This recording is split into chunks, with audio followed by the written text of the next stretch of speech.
안녕하세요. 저는 올해 70이 간 넘어선 할머니입니다. 제 나이 또래의 여성분들은 할머니라는 말을 싫어한다고 요즘은 여사님이라는 말이 유행이라고 하죠. 하지만 저는 손자 손녀들이 너무 좋아서 그 애들한테서 할머니라고 불리는 게 전혀 싫지 않답니다. 여러분들에게 제 가족을 좀 소개해 드릴까 해요. 저는 몇 년 전에 남편을 먼저 하늘나라로 보냈고 슬하에 아들 둘에 막내딸 하나를 키워 다들 시집장가 잘 가서 일가를 이루고 잘 살고 있답니다. 손자도 첫째는 아들 둘, 둘째는 아들 하나 딸 하나, 그리고 막내딸은 외손주로 딸 하나를 낳아서 잘들 키우고 살고 있습니다. 제가 남편이 죽고 나서 혼자 살다 보니까 밤에 잠을 못 잘 때가 많거든요. 그래서 라디오를 틀어두고 자는 일이 많았는데 우리 큰손자가 라디오보다 재미있는 유튜브 채널이 있다고 해서 유튜브라는 것을 다운받아 봤답니다. 그러다가 옛날에 듣던 라디오 극장 같은 이 사연에 빠지다 채널을 알게 되어서 매일 밤마다 즐겁게 듣다 스르르 잠에 빠지곤 한답니다. 제가 이 채널을 좋아하는 이유는 각양각색의 사연들이 많아서이기도 한데요. 매일 다양한 사람들의 살아가는 이야기를 듣다 보니 저에게도 얼마 전에 그런 막장 드라마 같은 일이 일어났던 게 생각나서 이렇게 사연을 보내게 되었습니다. 70대 할머니 이야기라도 재미있을지 모르니까 끝까지 잘 들어주시길 바랍니다. 저는 가난한 시골 농부의 둘째 딸로 태어났습니다. 저의 부모님은 일제강점기 때부터 소작농으로 착취만 당하고 살아오셨어요. 그러다 해방이 돼서 일본인 부자들이 다들 본국으로 도망간 후 조그마한 땅을 가지게 되셨고 그 땅에서 농사를 짓고 사셨습니다. 그렇게 돈을 벌어 땅을 사고 또 사고 그렇게 하다 보니 어느새 땅 부자가 되어 있었다는 겁니다. 그러다 한참 대한민국이 개발될 때 제 부모님 땅의 일부가 고속도로가 뚫리게 돼서 그 보상금을 받아 전라도 나주 아시죠? 그 나주에서 알아주는 부자가 되셨다고 합니다. 그래서 저는 고등학교도 나오고 나름 그 동네에서 부잣집 딸로서 청소년기를 보내게 되었어요. 제가 어릴 때는 동네에 여고 나온 친구들이 3분의 1도 안 되었거든요. 그런데도 제 부모님들은 제가 공부를 좀 잘하는 게 보이니까 고등학교까지 마치라면서 등록금과 육성회비도 내주셨습니다. 지금 생각하면 옛날 어른들 치고는 굉장히 깨어 계신 분들이었죠. 고등학교를 졸업하고 저는 광주 시내에서 직장 생활을 했습니다. 작은 사무실에서 격리 일을 했는데요. 그러다 동네에서 선이 들어와서 부모님이 선이나 보라고 하셨습니다. 저는 주말에 고향으로 돌아가서 한번 선만 보기로 했었는데 그 자리에서 남편을 만난 거예요. 남편은 옛날 사람 같지 않게 키도 크고 덩치도 컸답니다. 처음 봤을 때 무슨 씨름 선수 같다는 생각이 들 정도였으니까요. 하지만 여자 앞에서는 말도 잘 못하고 얼굴만 붉히는 쑥맥이 따로 없었어요. 저는 그런 남편의 순수한 모습에 호감이 갔고 남편도 제가 마음에 들었는지 결혼을 약속했습니다. 저와 남편 둘 다 나주가 고향이어서 결혼식은 나주에서 하기로 했습니다. 그리고 저는 결혼한 후 짧은 직장 생활을 마치고 남편의 직장을 따라 전주로 이사를 했습니다. 남편은 나주에서 작은 전자기기를 만드는 공장의 공장장이었는데요. 그 시대에 공고를 나와 수리공부터 시작해 조립, 검사 등 착실하게 경력을 쌓아 공장장이 된 것이었어요. 젊은 나이에 출세했다고 시어머니가 굉장히 남편을 자랑스러워 하셨습니다. 시댁 어른들도 나주분들이시고 친정이랑 같은 동네에서 농사를 짓고 사시니 주말엔 거의 우리 집 아니면 시댁에 가서 농사일을 돕게 되었습니다. 저희 시댁 어른들은 지금은 물론 다들 돌아가셨지만 드라마에 나오는 못된 시어머니도 아니셨고 무척 순박한 분들이었어요. 워낙에 땅밖에 모르고 농사만 짓고 살아오신 분들이라 누굴 속일 줄도 모르고 며느리들한테 싫은 소리도 한 번 안 하고 사신 분들이세요. 그러다 보니 저 역시 우리 애들이 결혼할 때도 좋은 시어머니가 되어야겠다 생각을 많이 하고 살았습니다. 그저 저희 시어머니처럼만 하자고 생각했죠. 그러면 어디 가서 며느리들한테 욕은 안 먹을 거라고 믿었으니까요. 제 남편은 전주에서 전자기기 공장을 사장님께 인수받아 사장이 되었습니다. 거기다가 우리 친정도 땅 부자이다 보니까 저는 아이들한테도 부족함 없이 뭐든 해주면서 키울 수가 있었습니다. 그래서 그런지 장남인 우리 영준이는 공부도 잘했지만 조금은 제멋대로인 아이가 되어버리고 말았습니다. 어릴 적부터 욕심이 많아서 용돈도 먹을 것도 제 동생들보다 조금이라도 더 많이 받아야 했습니다. 처음에는 장손의 장남이라고 저희 시부모님도 손자 영준이를 너무 오냐오냐 해주시곤 했죠.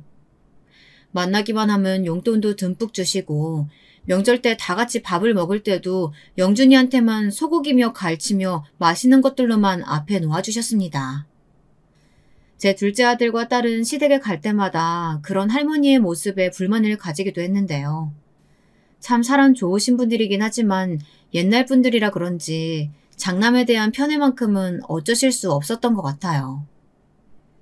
엄마, 할머니는 형만 좋아하시나 봐. 형한테만 용돈 10,000원이나 더 주고 나하고 영애한테는 딱 10,000원씩만 주셨단 말이야. 맞아. 요즘 같은 시대에 어떻게 아들, 딸, 장남 이런 걸로 차별 대우받아야 돼? 나 너무 억울해. 다 같은 손자, 손녀지. 나 이럴 때는 정말 할머니 싫어지려고 해. 그렇게 시댁에 갔다 오는 날엔 제 둘째 아들이랑 딸에게 어김없이 불평불만을 들어야만 했어요.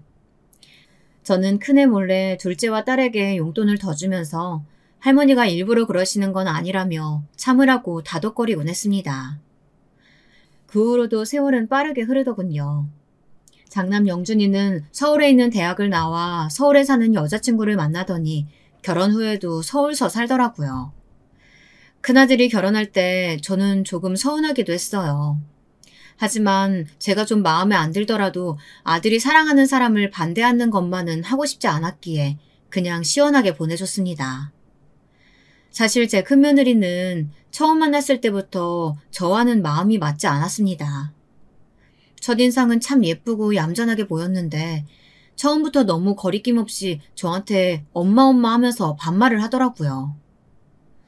저는 좋게 생각해서 나한테 거리감 느끼지 않으려고 애가 저러는가 보다 생각을 하기로 했습니다. 그런데 결혼해서 사돈에게 하는 걸 보니 그냥 말투 자체가 제 부모님에게도 반말을 하더라고요. 결혼하고 큰아들 부부가 처음으로 집에 인사를 왔는데 차려주는 밥만 먹고 손님처럼 가만히 앉아있다가 가는 걸 보니 큰며느리가 앞으로 맞이 노릇을 잘할까 걱정이 되더라고요. 저는 사부인에게 걱정스러운 마음으로 전화를 했습니다. 아유, 사부인 잘 지내셨죠? 그때 결혼식장에서 뵙고 처음 인사드리네요. 애들 신혼여행 잘 마치고 저희 집 와서 저녁 잘 먹고 갔습니다.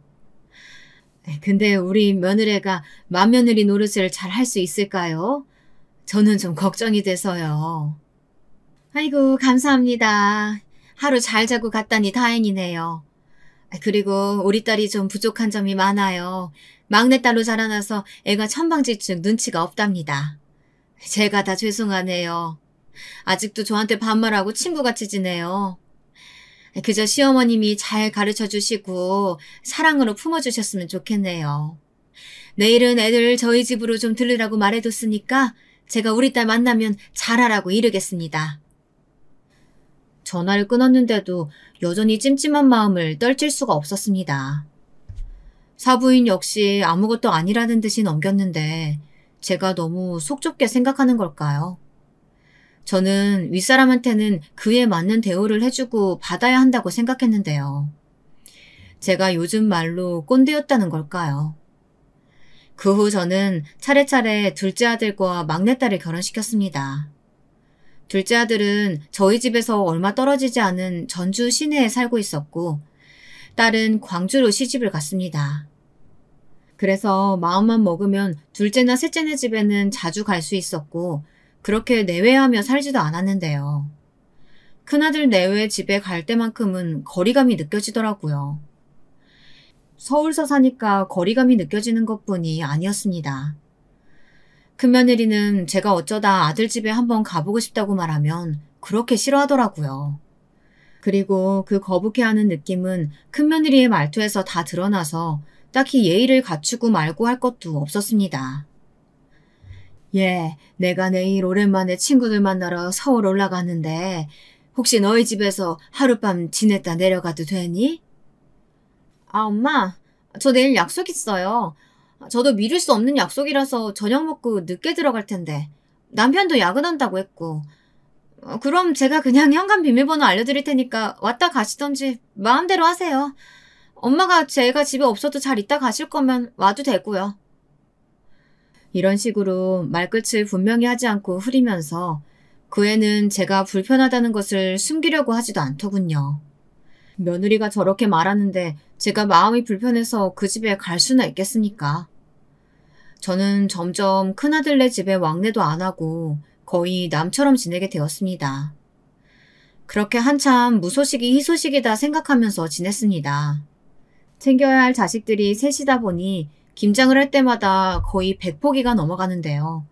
둘째 며느리랑 둘이서 하려니 너무 힘이 들더라고요. 그래도 둘째 며느리는 착하고 고분고분 자기 할도리는 하는 애였습니다. 시어머니가 불러도 거절 한 번 안 하고 지금까지 같이 김장을 해오고 있으니까요.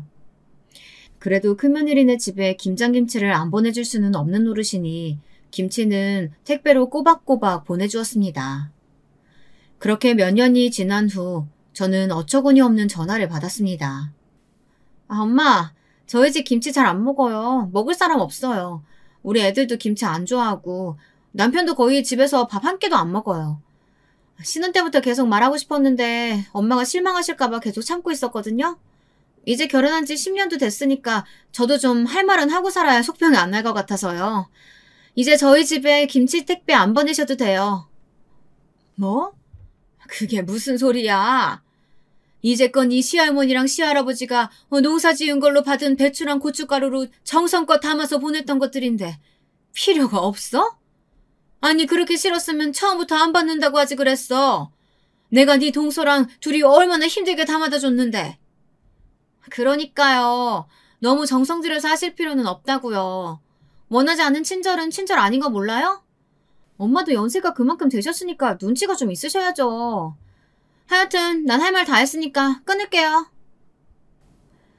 툭 끊긴 전화기를 들고 저는 손을 부들부들 떨었습니다.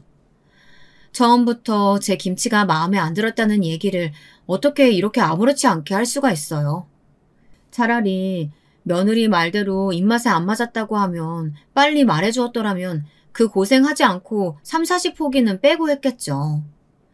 저는 생각할수록 며느리의 마지막 말이 서운했고 화가 나더라고요. 저는 남편이 들어오기를 기다려서 오늘 있었던 며느리와의 통화 내용을 전부 말했습니다. 그리고 이렇게 덧붙였죠. 여보, 큰며느리랑 나는 정말 안 맞나 봐. 아무리 자기가 막내딸이었대도 그렇지 남의 집에 큰며느리로 왔으면 그에 맞는 행동을 해야지. 아휴, 생각할수록 화가 나네 정말. 당신은 어떻게 생각해요? 내가 나쁜 시어머니야?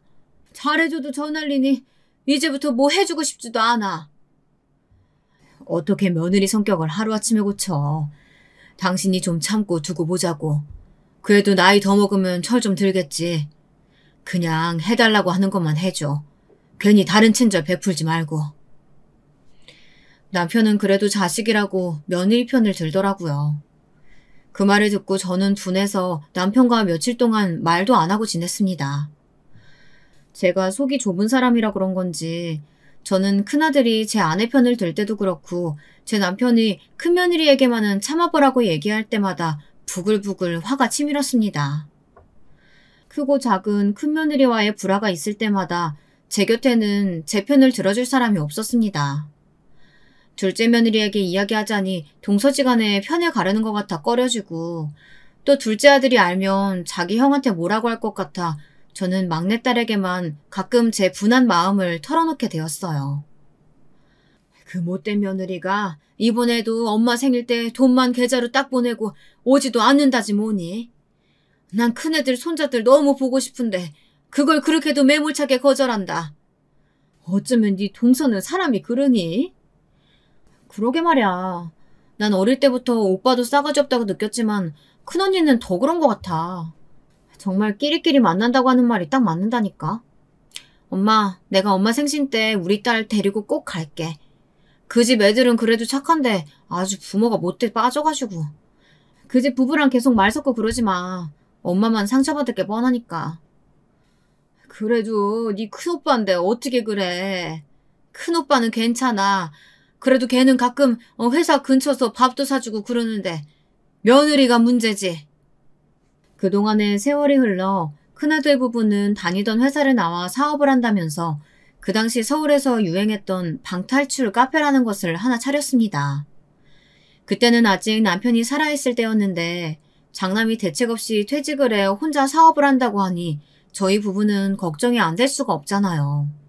그래서 아들을 불러 물었습니다. 너 그 사업은 장래성이 좀 있기는 한 거야? 혹시 금방 망하고 뭐 그런 건 아니지? 사업체가 편의점도 아니고 처음에 잘 안 된다고 금방 말아먹고 그러면 안 된다. 알겠지? 이런 시기에는 무조건 버티는 사람이 이기는 거야. 알아요. 저도 다 알아보고 한 거고 오락신이나 PC방보다 방탈출 카페 같은 곳이 요즘 젊은 세대 사이에서 엄청 유행이래요. 같이 동업할 사람도 구하고 있으니까 엄마 아빠는 걱정 안 하셔도 돼요. 그것보다 제가 퇴직금 2억만으로는 좀 부족해서 그런데 아버지 돌아가시면 받을 유산 좀 미리 당겨서 받을 수 없어요? 오늘 여기까지 온 게 그것 때문이구나. 내가 너한테만 미리 유산 증여하면 네 동생들은 뭐라고 생각하겠니? 받고 싶으면 네 동생들이랑 의논해서 허락 받아가지고 와. 그래야 줄 수 있지 아니면 난 못 준다. 그리고 그거 유행 지나면 어쩌려고 그래? 저는 큰아들이 한다는 그 카페에 대해선 아는 것이 하나도 없었고 남편은 걱정돼서 그런지 유선 증여를 쉽게 허락하지 않으려고 하더라고요. 저는 그래도 장남이 손 모아가며 부탁하는데 매몰차긴 거절하긴 좀 그랬어요. 그래서 제가 따로 모아두었던 3천만 원이 들어있는 통장을 남편 몰래 큰아들에게 주었습니다. 큰아들은 저에게 우물쭈물 고맙다고 말하고는 그 돈을 넙죽 받아가지고는 뒤도 안 돌아보고 서울로 달아나듯 가버리더군요. 저는 그런 큰아들의 뒷모습을 보면서 돈을 주고도 왠지 찜찜했습니다. 그래도 부모 마음이란 게 어디 그렇습니까? 그저 자나깨나 자식들이 잘 되기만을 바라고 있는 마음 아니겠어요? 그 카페라는 사업을 벌이고 나서부터 안 그래도 거의 시댁에 오지 않았던 큰아들과 며느리는 발길이 아예 더 뜸해졌습니다. 그 와중에 둘째 아들이 아버지의 뒤를 잇겠다고 하면서 다니던 직장을 그만두고 제 남편이 운영하던 전자기기 공장에 새로 들어와 일을 배우고 있었거든요. 장남보다 더 든든한 아들 노릇하는 둘째 아들에게 저는 더 마음이 가는 것을 어떻게 막을 수는 없었어요. 그런데다 둘째 며느리가 성격도 더 무던하고요. 저는 그 애들을 만날 때마다 이 애들이 오히려 장남 부부였다면 얼마나 좋았을까 하고 아쉬워하곤 했답니다. 다행히 큰아들의 방탈출 카페는 유행에 따라서인지 장사가 잘 된다고 하더라고요. 하지만 특히 주말에는 돈을 더 많이 벌어들이니까 큰아들은 일주일에 한 번 쉬는 날조차 제대로 없었습니다. 그런 날들이 몇 년이 지나가고 나서 보니 큰아들은 눈에 띄게 눈밑이 검게 변해서는 건강이 안 좋아지는 것 같았습니다. 하지만 반대로 큰며느리는 피부과에 다니면서 주름 시술하고 성형까지 하면서 오히려 예전보다 더 젊어지고 예쁘게 변하는 것이 느껴지더라고요. 우리 아들이 번 돈으로 그 애가 병원비며 백화점, 피부 시술, 스파 이런 것들에 다 퍼주면서 사는 것 같았어요. 저는 큰며느리의 그런 뻔뻔한 모습에 치가 떨렸습니다. 남편이 밖에서 고생을 하면 집에서 애들 잘 키우고 집안일이라도 잘하면 좋으련만 그 애는 그런 기본적인 것도 관심이 없었으니까요. 가정주부인 큰며느리가 직장 다니는 둘째 며느리보다 더 바쁘다면서 일주일에 2번 파출부를 부른다니 제 생각엔 이해가 안 되는 일이었습니다. 신혼 때부터 그다지 마음에 차지 않았던 큰며느리는 세월이 지날수록 저와는 맞지 않고 점점 더 큰아들 부부에게 정이 떨어졌습니다. 그 와중에 공장에서 열심히 일하던 제 남편에게 사달이 생겼어요. 그 청천벽력 같은 일은 어느 날 점심때쯤 둘째 아들에게 전화가 와서 시작되었습니다. 어머니, 저 영민이에요. 큰일 났어요. 아버지 방금 쓰러지셨어요. 구급차로 전북대 병원 가 있을 테니까 어서 병원으로 와주세요. 저는 멍하니 아들의 전화를 듣기만 하고 있었습니다. 도무지 현실감이 없었어요. 아침 일찍 일어나서 밥 잘 먹고 출근한 사람이 갑자기 쓰러졌다고 하니 믿을 수가 있어야죠. 그렇게 10여 분을 아무 생각도 못하고 백지 상태로 있다가 저는 펑펑 울면서 병원으로 달려갔습니다. 응급실에서 제 남편은 링거와 호스 등을 달고 힘없이 누워있더군요. 의사는 뇌출혈이라고 했고 다행히 빨리 발견하고 처치가 되어서 수술을 하면 괜찮을 거라고 했습니다. 둘째네 부부는 수술실 앞에 와서 초조하게 수술이 끝나기만을 기다리고 있었어요. 처음에 수술만 하면 괜찮을 거라는 병원 의사의 말과는 달리 수술 자체는 7시간이나 걸렸습니다. 저는 그 시간 동안 물 한 모금도 못 마시고 긴장돼서 수술실 밖에서 그 사람에게 무슨 일이 없기를 기도하면서 보냈습니다. 둘째 며느리가 그런 저에게 밥이라도 먹고 오자며 병원 밖으로 나가기를 권했지만 저는 고개를 저으며 둘째 부부에게 너희들이나 다녀오라고 말했습니다. 결국 제 고집을 못 꺾고 그 애들만 병원 지하에 가서 식사를 하고 왔어요. 애들이 올라오자 길고 긴 시간 동안 켜져 있던 수술실 앞에 빨간불이 꺼졌습니다. 저는 땀을 닦으면서 나오는 의사를 붙잡고 간청하듯이 물었습니다. 의사 선생님, 우리 남편 괜찮은 거죠? 처음에 응급실에서 그분은 어디 가시고 어쨌든 남편은 괜찮죠? 곧 깨어날 수 있는 거죠? 괜찮다고 확실한 답을 못 드리는 것은 유감으로 생각합니다. 응급실 레지던트가 낙관적으로 본 것 같지만 출혈 부위가 약간 생각 외로 까다로워서 깨어나셔도 마비가 오래가거나 언어적 후유증이 남을 수 있어요. 의사 선생님의 말은 저를 더 깊은 나락으로 떨어뜨리는 듯 했습니다. 그래도 둘째 아들은 못 깨어난다는 말보다는 낫다고 하면서 희망을 가지자고 했어요. 그리고 아들은 남편이 일반 병실로 올라가자 공장을 오래 비웠다면서 자기는 일터로 돌아갔습니다. 조용한 1인실 병실에는 둘째 며느리와 저만 남았습니다. 며느리는 저를 안타까운 눈으로 보더니 주머니에서 김밥 한 줄을 꺼내는 것이었습니다. 어머니, 마음 강하게 하셔야 돼요. 어머니도 이렇게 아무것도 안 드시면 쓰러질 수 있으세요. 그러니까 아버님 병실은 제가 있을 동안 어디 휴게실이라도 가서 이거 좀 드시고 누워있다 오세요. 먼저 쓰러지시면 안 되세요. 그래, 내가 애미답지 못하게 너한테 걱정을 끼치고 말았구나. 그럼 좀 부탁한다. 긴장이 풀렸더니 나도 힘이 하나도 없네. 고마워. 잘 먹을게. 며느리가 준 김밥을 받아들고 저는 남편이 누워있는 병실을 나왔습니다. 복도를 보니 사람들이 엄청 많았어요. 어딜 가서 이걸 먹나 하는 생각을 하다가 저는 문득 큰아들에게 전화를 해야겠다는 생각이 들었습니다. 아무리 바쁜 애라도 지 아버지가 쓰러졌는데 그래도 한 번은 다녀가야지 하는 생각에서요. 저는 그중 조용한 대합실에 앉아서 큰아들에게 전화를 걸었습니다. 원래 밤에도 바빠서 전화를 잘 안 받던 아이여서 끈질기게 걸고 또 걸었어요. 5번이나 새로 걸고 나서 큰아들은 겨우 전화를 받더군요. 어머니, 무슨 일이세요? 저 지금 바빠서 전화 길게는 못해요. 네 아버지 쓰러지셔서 수술 받았어. 내일은 그 가게 문 닫던지 누구한테 맡기고 좀 내려와 얼굴이라도 비치고 가라. 아버지 뇌출혈이었대. 네? 그러셨구나. 근데 어떡하죠? 내일도 여기 맡길 사람은 없는데. 영민이가 잘 모실 거 아니에요? 저 나중에 아버지 퇴원하시면 집으로 갈게요. 아니면 와이프한테 전화해보세요. 너는 장남이 돼가지고 그게 무슨 소리야. 아버지가 까딱하면 돌아가실 뻔했다고. 너는 너만 잘 살면 그만이니? 부모가 그렇게 우스워? 잠만 하지 말고 내일 당장 내려왔다가 가. 저는 화가 잔뜩 난 채로 통화를 끊고 나서 자리에 앉아 엉엉 소리를 내며 울어버렸습니다. 먹으려고 펼쳐놓았던 김밥은 몇 개는 바닥에 떨어뜨리고 남은 것들은 눈물이 묻어 먹을 수도 없었고요. 저는 어쩔 수 없이 김밥을 휴지통에 버리고 눈물 자국을 씻으러 화장실에 갔다가 아무 일도 없는 척하며 병실로 돌아왔습니다. 남편의 침대 옆에서 얼굴을 묶고 자고 있는 둘째 며느리가 문 열리는 소리를 듣고 부스스 일어났습니다. 어머님, 밥 드셨어요?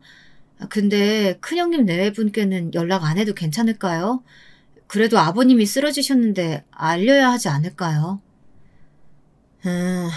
네 아주버님은 그 카페인지 뭔지가 바빠서 못 오고 네 형님한테는 통화도 하기 싫어서 그냥 뒀어. 괜찮다. 어차피 서울에서 멀다고 핑계대고 오지도 않을 건데 뭐.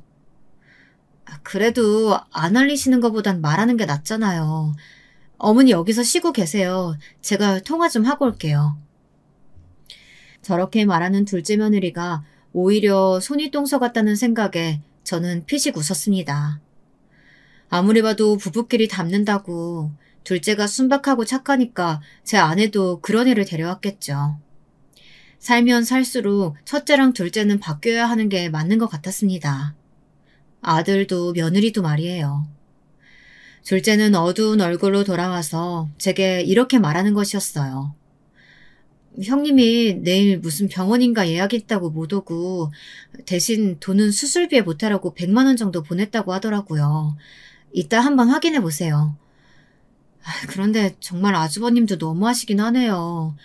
형님 병원은 솔직히 뭐 피부과나 무슨 성형수술일 텐데 그런 건 나중으로 미뤄도 되는 거 아닌가 싶네요. 참 사람들이. 아무리 생각해도 저 역시 둘째의 말이 이치에 맞고 분별 있는 것 같았습니다. 부모를 그렇게 무시하고 부모답게 생각하지도 않는 그것들한테 정말 서운한 마음과 복수하고픈 마음이 반반이었습니다. 이번 일로 저는 남편이 일어나면 큰아들네한테는 한 푼도 유산을 물려주지 말자고 말을 하고 싶어졌어요. 혹시 남편이 오랫동안 깨어나지 못하거나 일어나더라도 정상적인 사고를 하지 못할 가능성도 있는 문제이기에 저는 정신을 바짝 차리고 남편의 재산이 어느 정도인지 한번 셈을 해보기로 했습니다. 일단 전주의 집과 공장이 그 사람 소유고 통장에는 10억 정도가 있었습니다. 현금이나 주식 같은 팔면 돈이 될 만한 것들을 합쳐서 산출해보니 남편의 총 재산은 16억 정도였습니다. 저는 남편이 가지고 있는 서재 내 금고 안에서 유언장을 꺼냈어요. 그것을 가지고 변호사를 찾아가 남편의 현재 상태를 말하고 현 시간부터 유언장 내용을 변경하고 공증하고 싶다고 말했습니다. 변호사는 본인이 아니면 좀 곤란하다고 말했지만 저는 변호사에게 강하게 제 의견을 말해주었어요. 큰아들 내외가 남편이 정신이 올바르지 않은 틈을 타서 전 재산을 빼앗갈 수도 있다고 말하면서 그렇게 되면 나는 길거리에 나앉으니 빨리 바꿔달라고 했습니다. 변호사는 여러 시간의 상담을 거친 후 드디어 제 소원을 들어주었습니다. 그렇게 유언장의 내용을 바꾸고 나서 저는 큰아들 내외에게 전화를 걸었어요. 다음 날은 일요일이라 큰며느리는 전화를 받더라고요. 병원 시술을 하고 왔다면서 말을 오래 못한다고 미리 연막을 치는 큰며느리에게 저는 바로 본론을 이야기했습니다. 네 시아버지 상태가 좋지 않아서 내가 혹시 아버지 돌아가시고 나면 혼자 지내야 될 것 같구나. 그런데 영준이가 장남이잖니. 나는 혼자가 되면 도저히 전주에서 못 살 것 같아. 만약 아버지 돌아가시면 너희들이 서울집으로 나를 모셔주겠다는 계약서 쓰고 내 재산을 전부 물려줄게. 그러면 영준이가 하는 사업에도 훨씬 도움될 테고 이미 너희 애들도 고등학생이고 손도 안 가니까 며느리 너는 가만히 앉아서 큰돈 버는 거나 마찬가지 아니야? 내일까지 너희 둘이 의논해서 답을 줘라. 그럼 다음 주에 올라가마. 어머, 아버님 건강이 생각보다 심각하신가 봐요. 알겠어요. 애아빠 들어오면 의논해서 내일 다시 연락드릴게요. 걱정하는 척하는 큰며느리의 목소리에는 감출 수 없는 탐욕스러운 마음이 담겨 있는 것 같았습니다. 저는 장남 집에 갔다가는 얼마 되지 않아 알거지로 쫓겨나겠다는 느낌이 강하게 들었습니다. 저는 변호사에게 미리 받아온 가짜 계약서를 꼼꼼하게 읽어보았습니다. 그 내용은 대략 제가 서울의 큰아들네 집에서 죽을 때까지 지내는 동안 며느리가 정성을 다해 나를 모시고 나면 그 애들에게 재산의 3분의 2가 간다는 내용이었습니다. 나머지 부분은 둘째와 셋째에게 똑같이 나누어 주기로 했죠. 공장만 둘째가 물려받고요. 저는 그 애들이 얼마나 있다가 본색을 드러낼까 생각하니 등골이 오싹하면서도 얼른 애들의 속마음을 알고 싶다는 생각도 동시에 들었습니다. 제발 그 애들이 제가 생각하는 것만큼 막장 패륜하는 아니기를 빌고 또 빌었습니다. 병원에 돌아가니 아직도 둘째 며느리는 성실하게 자리를 지키고 있더라고요. 저는 며느리를 집으로 돌려보낸 다음 집에서 미리 가져온 담요를 덮고 남편의 곁 간이 침대에서 잠을 청했습니다. 남편의 느린 숨소리는 하루 종일 긴장의 연속이었던 저에게 자장가처럼 들렸어요. 저는 오랜만에 라디오를 틀지 않아도 꿀잠을 잘 수 있었습니다. 다음날 저는 둘째 며느리에게 오늘은 쉬라고 말한 뒤 딸을 불렀습니다. 딸은 걱정스러운 얼굴로 남편의 병실에 와서 링거를 주렁주렁 단 남편의 얼굴을 보자 눈물부터 흘렸습니다. 저는 딸에게 남편을 잘 부탁한다 말한 후 병원 밖에서 큰며느리에게 전화를 걸었습니다. 어때? 어제 말한 건 애비랑 의논해 봤니? 내가 오늘 변호사 만나서 너희 아버지 유언장이랑 효도 계약서 가지고 출발하려고 하거든. 그러니까 서울 터미널로 나 좀 데리고 나와줘라. 네, 영준 씨가 그런 일이라면 어머니 얼마든지 모시자고 이야기하더라고요. 몇 시쯤 버스로 도착하실 것 같으세요? 제가 차 가지고 갈게요. 지금 출발하면 내가 오후 3시쯤 도착할 것 같으니까 시간 맞춰서 나와 있으면 내가 전화하마. 알겠지? 네, 알겠어요. 조심히 오셔요, 엄마. 아버지가 쓰러지셔서 아직도 정신을 못 차리는 와중인데 큰며느리는 시아버지의 안부도 묻지 않고 자기 할 말만 하는 것이 썩 마음에 들지 않았습니다. 어차피 그 애들이랑 아예 연을 끊기로 생각하고 만나러 가는 것이니 차라리 속이 시원했습니다. 이번 일로 장남 부부의 민낯을 알게 되면 국물 하나도 그 애들 위에 남겨주지 않으리라 결심했어요. 저는 전주터미널에서 가장 빨리 서울로 가는 버스를 탔습니다. 서울터미널에 도착하니 사람들은 많은데 며느리의 전화는 아직 없었어요. 저는 가슴이 두근거리면서 며느리가 꼭 저를 데리러 오기를 바랬지만 제가 아무리 전화를 하고 문자를 보내도 며느리에게서는 답이 없었습니다. 3시에 터미널에 도착해서 저녁 6시가 되도록 결국 큰며느리는 오지 않았습니다. 이런 결과를 머릿속으로는 예상하고 있었지만 막상 당하고 보니 슬프고 화가 나서 견딜 수가 없었어요. 처음부터 내 말을 믿지 않은 것은 물론이고 며느리도 꼭 나올 것처럼 속이고 서울 지리도 잘 모르는 나를 엿먹이려고 이 시간까지 아무런 답도 없는 게 틀림없었습니다. 저는 결국 다시 전주로 가는 표를 사 버스에 몸을 실었어요. 저도 모르는 사이에 눈에서 눈물이 흘러내렸습니다. 제 옆에 탄 10대로 보이는 학생이 저에게 괜찮으시냐고 조심스럽게 묻더라고요. 저는 그 애가 걱정할까 얼른 눈물을 닦고 자는 척을 했습니다. 다시 집으로 돌아오니 맥이 탁 풀려서 저는 힘없이 소파에 누웠습니다. 그래도 결말이 폐륜은 아닐 거라고 믿었던 장남과 큰며느리에 대한 배신감에 온몸이 욱신거리고 아파왔죠. 밤이 되어서도 큰며느리에게는 연락 한 통도 없었습니다. 저는 도저히 그 애한테 먼저 연락을 하고 싶지가 않았어요. 그래서 며칠간 한마디도 안 하고 끙끙 앓고 있었습니다. 그래도 병원에 있는 남편을 돌보기는 해야 하니 둘째 며느리와 딸과 번갈아서 남편의 병상을 지켰습니다. 남편의 수술 후 일주일이 지났지만 남편은 아직 의식이 없었어요. 바이탈도 안정되고 숨도 잘 쉬고 있었지만 의식만은 깨어나지 않고 있었습니다. 뇌사 상태도 아닌데 이상한 일이라며 의사 선생님들은 이런 상태가 계속되면 진짜 뇌사로 갈 수 있다고 청천벽력 같은 소리를 하는 것이었어요. 둘째에게 의사의 말을 전했더니 걱정이 되었는지 좀 더 큰 서울의 병원으로 옮겨보자는 의견을 내놓았습니다. 공장은 며칠간 다른 사람에게 맡기고 서울의 큰 병원을 알아보고 아버지를 옮겨 더 좋은 치료를 받게 하자고요. 그러면서 둘째가 직접 형에게 전화를 해보겠다고 하더라고요. 저는 며칠 전 큰며느리와의 사건을 둘째 아들에게 조심스럽게 말했습니다. 뭐라고? 그런 일이 있었어요? 형 진짜 막장이네.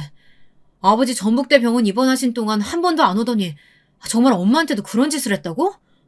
형수님도 정말 너무한다. 내가 엄마 도와서 같이 복수해줄게. 됐다. 복수는 무슨.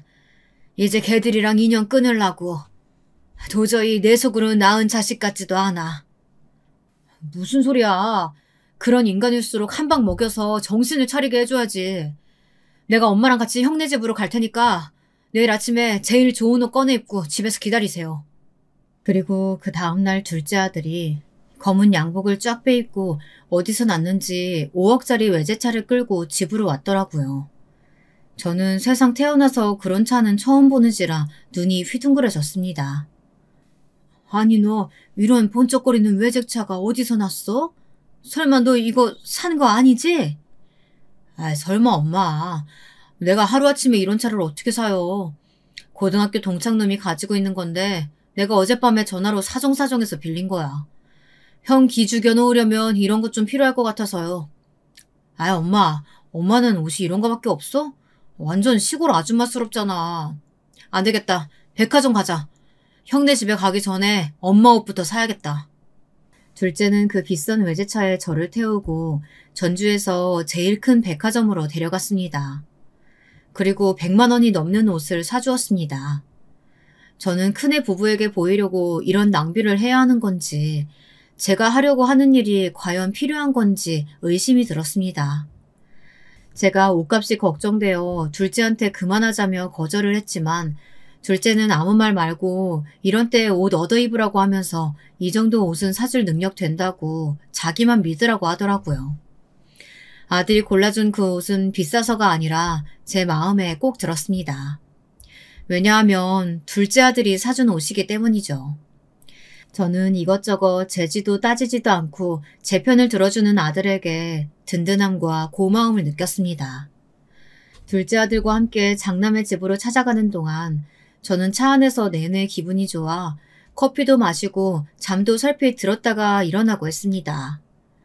드디어 서울에 도착해 찾아간 장남의 집은 한강이 보이는 꽤 넓은 평수의 아파트였어요.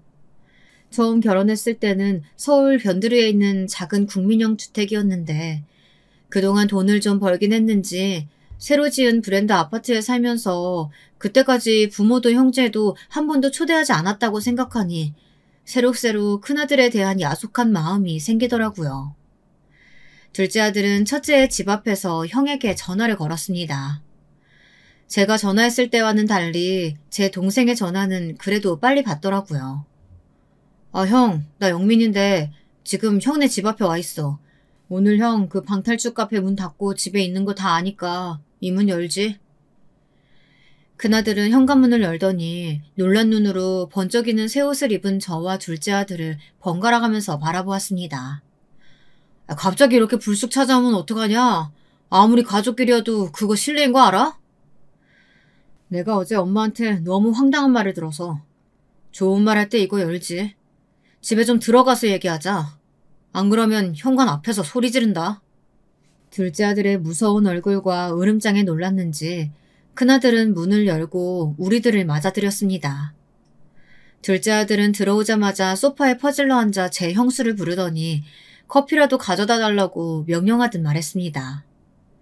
큰며느리는 안방에 있다 깜짝 놀라 밖으로 나와서 표독스러운 표정을 지으면서 소리쳤어요. 아니, 이렇게 불쑥 찾아와서 커피를 달라고요? 시동생은 예절도 없어요? 어머니도 그렇고요. 형하고 형수한테 이렇게 불손하게 대하는데 왜 안 말리시는 거예요? 똥 묻은 것이 겨 묻은 거 나무란다더니 딱 그 짝이었습니다. 저는 화가 나서 벌떡 일어나 큰며느리한테 손을 휘두르며 소리쳤습니다. 예, 네가 그런 말 할 처지라도 되는 줄 아니? 일주일 전에 그렇게 철석같이 마중 나온다고 하더니 나오지도 않고 내 전화도 문자도 씹고 너야말로 버릇없이 이 CM이 고려장 하는 거 아니야? 내가 너 찾겠다고 거기서 서울터미널에서 헤맨 것만 생각하면 아직도 이가 갈린다. 내가 오늘은 효도 계약서고 뭐고 다 엎어버리려고 찾아온 거니까 이참에 아예 모자지간에 연도 끊자. 아니 어머니 그게 무슨 말씀이세요? 그날 안 오신 거 아니었어요? 저는 이 사람한테 터미널에서 어머니 못 봤다고 얘기 들었는데. 당신 도대체 어떻게 된 거야? 그나들은 제 아내를 쳐다보더니 의아한 표정으로 물었습니다. 그러자 큰며느리는 갑자기 안절부절 못하면서 손을 달달 떠는 게 아니겠습니까? 아니 그게 아니고 사실은 그날 제가 다른 큰일이 생겨서 터미널에 못 갔어요. 어머니 죄송해요. 그 후에 전화하려고 했는데 도저히 죄송해서 전화를 못했어요. 그 말 같지도 않은 소리 하지 마라. 그 후에 일주일이나 전화할 시간이 있었는데 한 통도 연락 안 한 건 너잖아. 내가 먼저 어떻게 전화를 하니? 내 며칠 동안 얼마나 자존심 상해서 끙끙 앓았는지 알아? 너희들 같은 나쁜 새끼들은 앞으로 살면서 보고 싶지도 않고 더 볼 일도 없다. 그러니 아버지 돌아가셔도 너희들 유산 한 푼도 받을 생각하지 마. 엄마가 하고 싶은 말은 이것뿐이야. 저는 마루에 있는 탁자에 가짜 서류를 던지듯 내려놓았습니다. 큰아들은 그 서류의 내용을 인상을 찌푸리며 읽어보더니 갑자기 제 발목을 잡으면서 매달렸습니다. 엄마, 나 좀 살려줘요. 안 그래도 지금 좀 사업자금 필요해서 집담보로 대출 받으려고 했어요. 내가 아버지 서울에 있는 큰 병원 모시고 엄마도 우리 집으로 모실 테니까 이 유언장이랑 효도 계약서 사인하게 해주시면 안 될까요? 제가 그날은 잘못했어요. 네? 어머니, 이제라도 저희 집으로 오세요. 제가 잘 모셔드릴게요.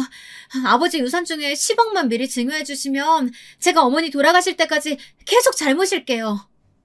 아들이 제 발목을 붙잡고 매달리자 큰며느리도 덩달아 무릎을 꿇고 두 손을 모아 싹싹 빌며 저자세로 나오는 것이었어요. 하지만 저는 이미 큰아들 부부를 믿을 수가 없었습니다. 저는 입술을 악물고 아이들에게 고개를 저었습니다. 둘째 아들 역시 큰아들에게 냉정하게 말했어요. 어머니가 일주일이나 형수님한테 푸대접 받은 걸로 끙끙 앓으셨어. 내가 엄마가 그냥 가만히 형이랑 연 끊겠다는 거 도저히 참을 수가 없어서 모시고 올라온 거야. 이제부터 내가 아버지 병원도 서울로 옮기고 어머니도 내가 모실 거야. 그러니까 형은 사는 동안 엄마한테 연락하지 말고 돌아가셨을 때나 오던가 해. 아니 네가 뭐라고 형한테 가르치려는 말투로 굿단 소리를 해. 나 네 형이야. 니네 집이 어머니 집하고 가까우니까 네가 전주에서 부모님 모시는 거야 당연하지. 꼭 장남만 부모 모시라는 법 있냐? 그래 형, 말 잘했네. 첫째만 부모님 모시라는 법도 없지. 그러니까 장남이라고 유산 다 받으라는 법도 없는 거야. 유산 받고 싶었으면 애초에 처음부터 잘했어야 되는 거 아니야? 형 네가 처음부터 싸가지 없게 나왔으니까 엄마도 속이 상해서 이러시는 거잖아. 부모가 얼마나 열이 받았으면 먼저 연을 끊자고 나오겠냐? 나중에 큰 조카가 형네 부부 못 모시겠다고 하면 기분이 어떨지 형 너도 한번 생각을 해봐라. 둘째 아들의 그 말을 끝으로 저는 큰애 부부 눈앞에서 가짜 효도계약서를 찢었습니다. 이제는 더 이상 기회는 없을 거라는 제 나름대로의 의사표현이었습니다. 제 성격을 잘 아는 큰아들은 망연자실해서 마룻바닥에 주저앉았습니다. 하지만 큰며느리는 제 허리를 잡고 아직도 포기할 기색 없이 계속 변명을 중얼거리고 있었죠. 엄마, 저 한 번만 용서해주세요. 사실 저희들 다른 사업하려고 생각하고 있었거든요. 그 돈 꼭 필요한 상황이란 말이에요. 네? 제가 아무리 잘못했어도 지금부터 잘하면 되잖아요. 그 기회라도 주셔야죠. 엄마 너무 냉정하신 거 아니에요? 됐다. 이제 버스 떠났어. 그럴 생각이 있었으면 그날 버스 터미널에 나왔어야 했어. 네가 급했던 그 일이 뭐였는지 모르겠지만 부모와의 약속 어기고 잠적할 만큼 중요한 일이었는지 네가 스스로 생각해봐라. 저는 제 몸에 달라붙은 며느리를 거칠게 떼어냈습니다. 그리고 둘째 아들의 손을 끌고 눈물을 흘리며 밖으로 나왔습니다. 저도 부모인지라 사업 자금에 쪼들리는 그 애들이 가엾기는 했어요. 그리고 저 자신이 초라하게 느껴지는 것이었습니다.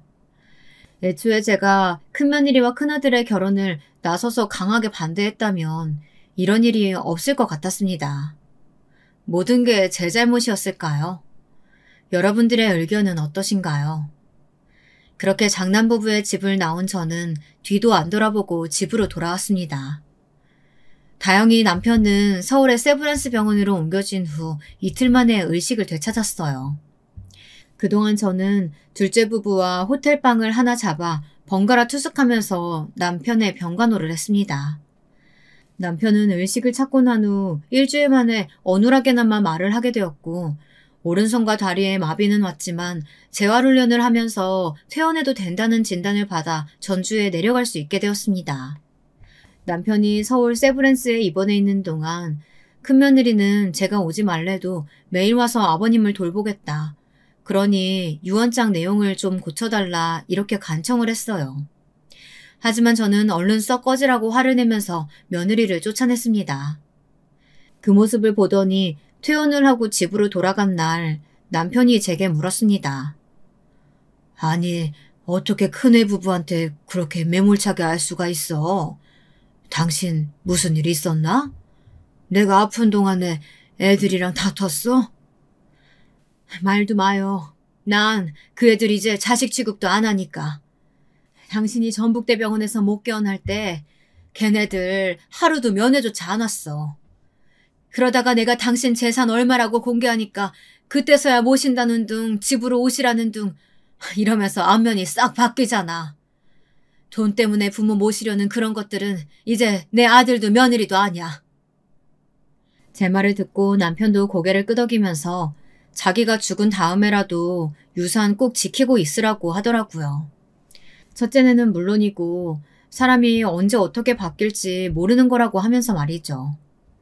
그러나 둘째 아들은 제가 유산 공개를 하기 전에도 저한테 진심으로 잘 대해줬고 둘째 며느리도 남편이 병상에 누워있을 때 거의 매일같이 찾아와 병간호를 했다고 했더니 그래도 한 놈만 나쁜 놈이라 다행이라고 우리가 자식 농사를 완전 망치지는 않은 거라며 저를 위로해 주었습니다. 병원에서 퇴원한 후 남편은 저를 의지하면서 집에서 요양을 했습니다. 저는 이제 얼마나 남편의 얼굴을 볼지 모른다는 불안감에 하루하루 잘해주려고 노력하고 있어요.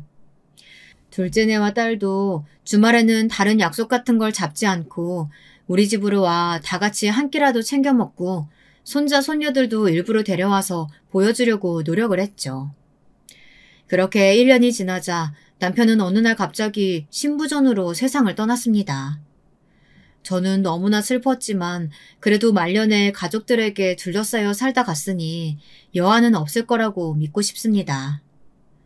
남편의 장례를 치르던 날 첫째 아들네는 가족 모두 서울서 내려와서 저한테 다시 무릎을 꿇었어요. 손님들 치르기도 힘들어 죽겠는데 이 애들은 도대체 아직도 돈밖에 관심이 없나 한심한 생각만 들었습니다. 엄마, 이제 제발 마음 좀 돌려주세요. 처음에 이 사람한테 말씀하셨다면서요. 아버지 돌아가시면 도저히 전주서 못 사신다고. 죽을 때까지 저희랑 사신다고 말이에요. 저 진짜 아버지 유산 필요해요. 네? 제발 다시 한 번만 생각해주세요. 어머니, 저 진짜 그동안 반성 많이 했어요. 그러니까 유산 좀 나눠주세요. 네? 10억만 주시면 제가 정말로 잘 모실게요. 도대체 지금 와서 이것들은 왜 이런 진상짓을 하는 것인지. 저는 그 속셈이 뻔히 보였지만 일부러 굳게 입을 다물고 밥이나 먹고 가라고 하면서 큰아들 부부를 장례식 끝나자마자 서울로 쫓아내버렸습니다. 이제 나한테 아들은 영민이 뿐이야. 그런 줄 알면 이제 그만 미련 끊고 너희들이나 잘 살아. 나 서울 가서 네 와이프랑 같이 살면 화병 나서 제명에 못 살 것 같으니까. 이 엄마 오래 살길 바란다면 그냥 너희들끼리 잘 살고 다시는 찾아오지 마라. 큰아들 부부는 이렇게까지 비는데도 용서해주질 않는다며 엄마 너무 독하다고 기어코 성을 내며 서울로 올라갔습니다. 이제 첫째네 손주들까지 못 본다고 생각하면 눈물이 나서 견딜 수 없었지만 그 애들도 이미 다 장성하고 나니 제 부모가 할머니에게 못된 짓 한 건 알았나 봅니다.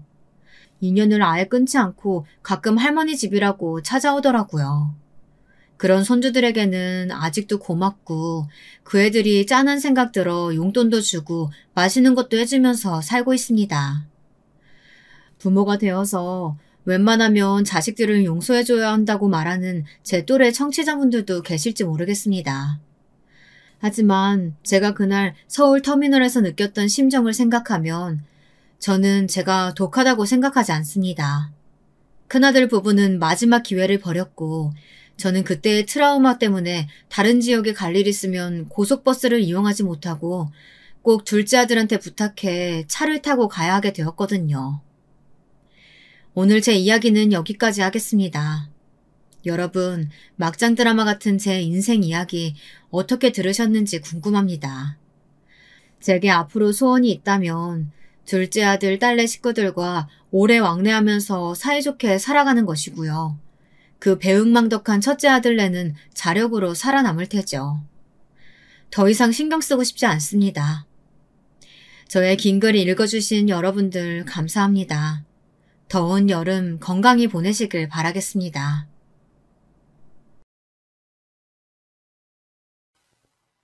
안녕하세요. 저는 막 70대에 접어든 대한민국의 남자입니다. 오늘 사연을 쓰게 된 것은 여러분들의 이야기를 듣다 보니 저도 제 딸아이에게 일어났던 지옥 같던 일과 그 속풀이를 하게 된 에피소드를 말씀드리고 싶어서입니다. 저는 보수적인 산골마을에서 태어났습니다.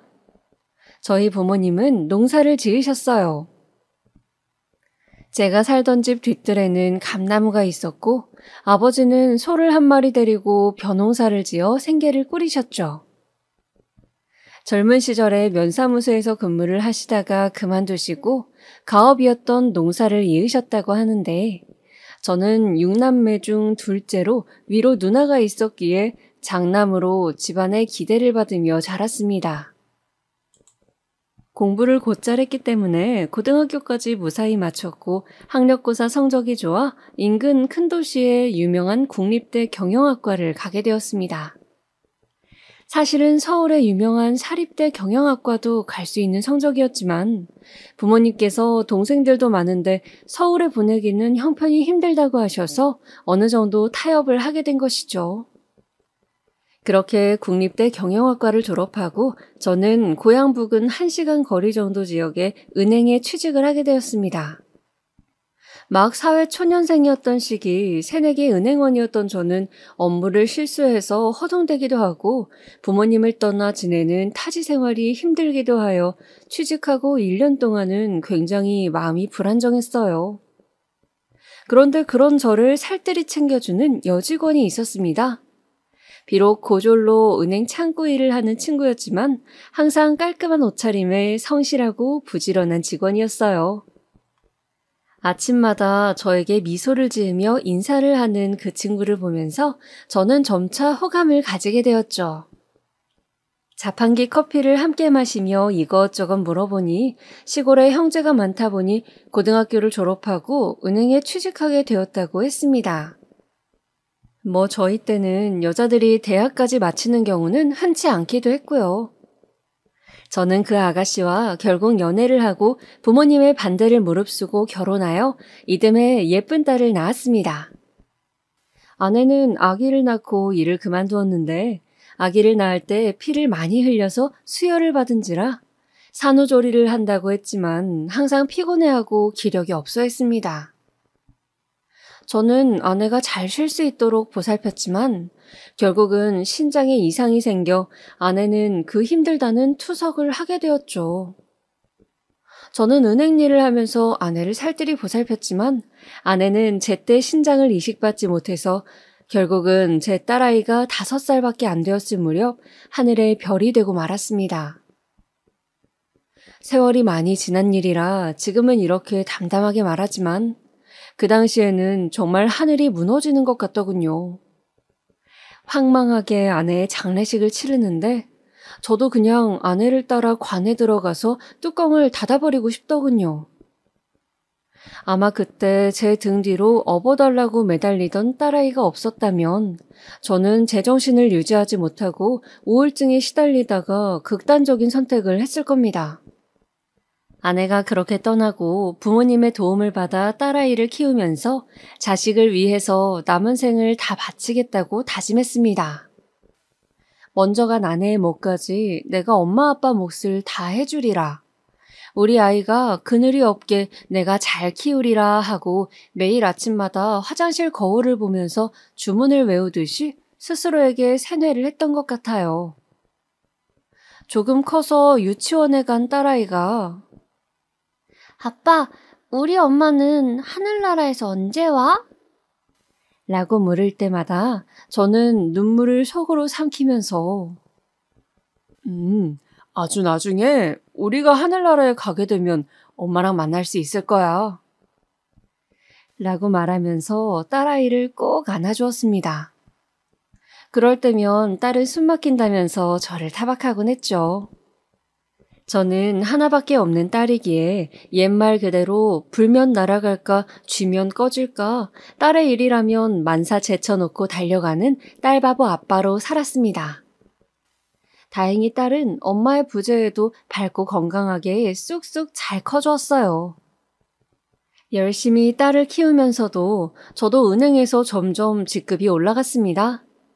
딸이 고등학생일 무렵 저는 부지점장을 달게 되었죠.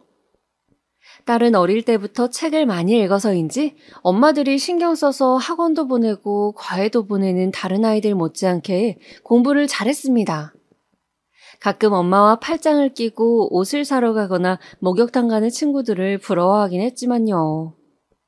그럴 때면 딸은 자신은 결혼하면 꼭 딸을 낳아서 엄마랑 같이 데이트 못한 한을 풀겠다면서 저에게 웃으며 말하곤 했죠. 딸이 대학 입시를 치를 무렵에는 수시가 점점 활성화되던 시기였어요.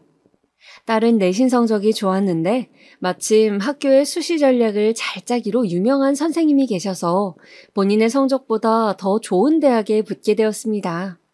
무려 서울대 약대를요. 저는 딸이 서울대를 붙었다는 사실이 믿기지 않았습니다.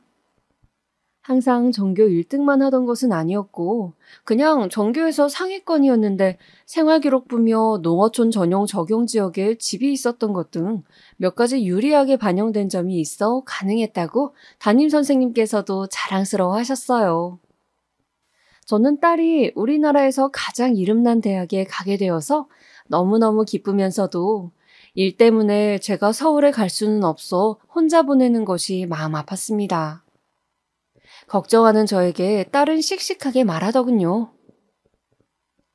아빠, 내가 열심히 해서 꼭 약사 돼서 아빠 호강시켜줄게요. 엄마 없이 나 키우느라 정말 고생 많았어요. 사랑해요. 저는 딸이 너무 고맙고 또 예뻤어요. 마음 같아서는 그냥 집 근처 좋은 대학을 가면 안 되냐 말리고 싶었지만 또 우리나라 최고 대학을 나온다면 딸아이의 인생은 나와는 좀 더 다르겠지 하는 생각도 들었답니다. 그래서 결국 저는 서울로 딸을 보내고 말았죠. 처음 며칠은 딸을 떠나보내고 너무너무 외로웠지만 시간이 지나니 오히려 제 시간도 많아지고 홀가분하기도 했어요. 가끔 전화를 하면 딸은 딸대로 서울이라는 큰 도시의 문물을 즐기면서 새로운 세상에서 많은 것을 보고 배우고 있다고 잔뜩 신나는 목소리였습니다. 그리고 방학만 되면 신나서 제 선물을 이것저것 사들고 내려오곤 했죠. 그렇게 딸이 서울대에 입학하고 2년을 마친 때였어요. 어느 날 딸에게 전화가 왔습니다. 여보세요?